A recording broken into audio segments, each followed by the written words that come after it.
Hello বন্ধুরা, আজকে আবারও চলে এলাম একটা বিয়েবাড়ির খাবার দাবারের ভিডিও নিয়ে। প্রথমেই তো দিয়ে দিয়েছিল একটা পানির পাসিন্দা, সঙ্গে গ্রিন চাটনি আর স্যালাড। পানির পাসিন্দাটা কিন্তু দারুণ বানিয়েছিল, আর গ্রিন চাটনির সাথে খেতে কিন্তু আরও বেশি ভালো লাগছিল। তারপরেই দিয়ে দিয়েছিল রুমালি রুটি। এই রুটির সাথে ছিল ডাল মাখানি। ডাল মাখানিটা কিন্তু দারুণ রান্না করেছিল। ডাল মাখানির সাথে রুমালি রুটি কিন্তু দারুণ লাগছিল খেতে। তারপরেই দিয়েছিল গরম গরম ভাত আর ডাল আর ঝুড়ি ঝুড়ি আলু ভাজা। আর 2 ফোঁটা লেবুর রস দিয়ে কিন্তু বিয়েবাড়ির আলু ভাজা দিয়ে ডাল দিয়ে খেতে কিন্তু দারুণ লাগে। আর তারপরে ছিল দই কাতলা। দই কাতলার মাছটা কিন্তু ভীষণই ফ্রেশ ছিল।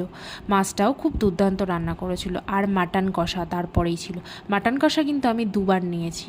মাটন কষাটাও কিন্তু খুব ভালো হয়েছিল। আর মাটনটা কিন্তু খুব ভালো সেদ্ধও হয়েছিল। আর তারপরেই দিয়েছিল চাটনি, পাঁপড়, আর তারপরে 2 রকমের মিষ্টি ছিল। আর ভিডিওটা কেমন লাগলো জানাতে ভুলো না, আর চ্যানেলটা সাবস্ক্রাইব করে যেও।